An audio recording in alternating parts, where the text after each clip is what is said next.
بسم اللہ الرحمن الرحیم۔ ماہ ذی الحجہ کا پہلا عشرہ اور تکبیر تشریق۔ اللہ تعالیٰ نے قرآن کریم سورۃ الفجر آیت نمبر 2 میں ذی الحجہ کی 10 راتوں کی قسم کھائی ہے، والفجر ولیال عشر، جس سے معلوم ہوا کہ ماہ ذی الحجہ کا ابتدائی عشرہ اسلام میں خاص اہمیت کا حامل ہے۔ حج کا اہم رکن وقوف عرفہ اسی عشرہ میں ادا کیا جاتا ہے، جو اللہ تعالیٰ کے خاص فضل و کرم کو حاصل کرنے کا دن ہے۔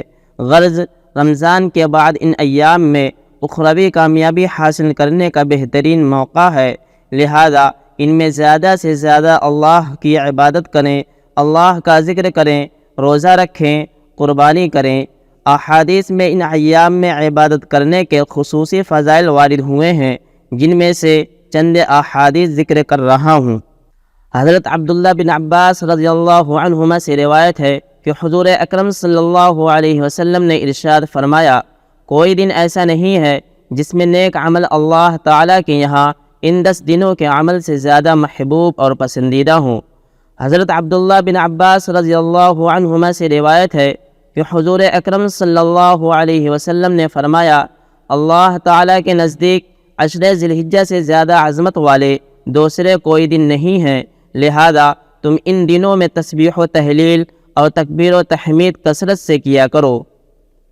حضرت قتادہ رضی اللہ عنہ سے روایت ہے کہ حضور اکرم صلی اللہ علیہ وسلم نے ارشاد فرمایا، عرفہ کے دن کے روزے کے متعلق میں اللہ تعالیٰ سے پختہ امید رکھتا ہوں کہ وہ اس کی وجہ سے 1 سال پہلے اور 1 سال بعد کے گناہوں کو معاف فرما دیں گے۔ مذکورہ حدیث سے معلوم ہوا کہ عرفہ کے دن کا ایک روزہ 1 سال پہلے اور 1 سال بعد کے گناہوں کی معافی کا سبب بنتا ہے، لہذا 9 ذی الحجہ کے دن روزہ رکھنے کا اہتمام کریں۔ نوٹ: جو شخص قربانی کا ارادہ رکھتا ہو اس کے لیے افضل یہ ہے کہ ذی الحجہ کا مہینہ شروع ہونے کے بعد سے قربانی تک بدن کے بال اور ناخن وغیرہ نہ کاٹے۔ تکبیر تشریق۔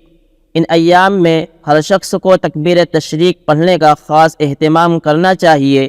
تکبیر تشریق کے کلمات یہ ہیں: اللہ اکبر، لا الہ الا اللہ، اللہ اکبر وللہ الحمد۔ تکبیر تشریق فرض نماز کے بعد 1 مرتبہ پڑھنا واجب ہے۔ تکبیر تشریق 9 ذی الحجہ کی نماز فجر سے 13ویں ذی الحجہ کی نماز عصر تک ہر فرض نماز کے فوراً بعد مردوں کے لیے بآواز بلند اور عورتوں کے لیے 1 مرتبہ آہستہ کہنا واجب ہے۔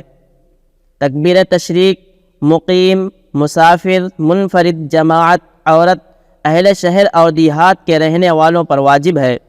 مسبوق: جس کی رکعت چھوٹ گئی ہو وہ اپنا سلام پھیرنے کے بعد تکبیر تشریق پڑھے گا۔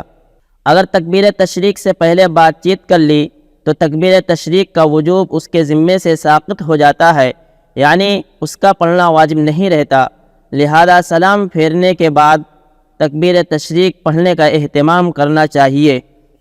اگر نماز کے بعد تکبیر تشریق سے قبل جان بوجھ کر وضو توڑ دیا تو بھی تکبیر تشریق اس کے ذمے سے ساقط ہو جاتی ہے، یعنی اس کا پڑھنا واجب نہیں رہتا۔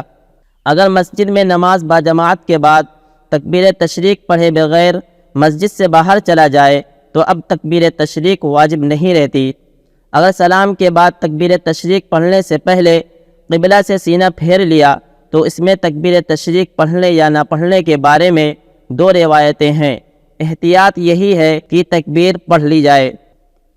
اگر سلام پھیرنے کے بعد ابھی تکبیر تشریق نہیں پڑھ پایا تھا کہ خود بخود وضو ٹوٹ گیا تو اصح قول یہ ہے کہ اسی حالت میں تکبیر تشریق کہہ لے اور اس مقصد سے نیا وضو کرنا اس پر لازم نہیں ہے۔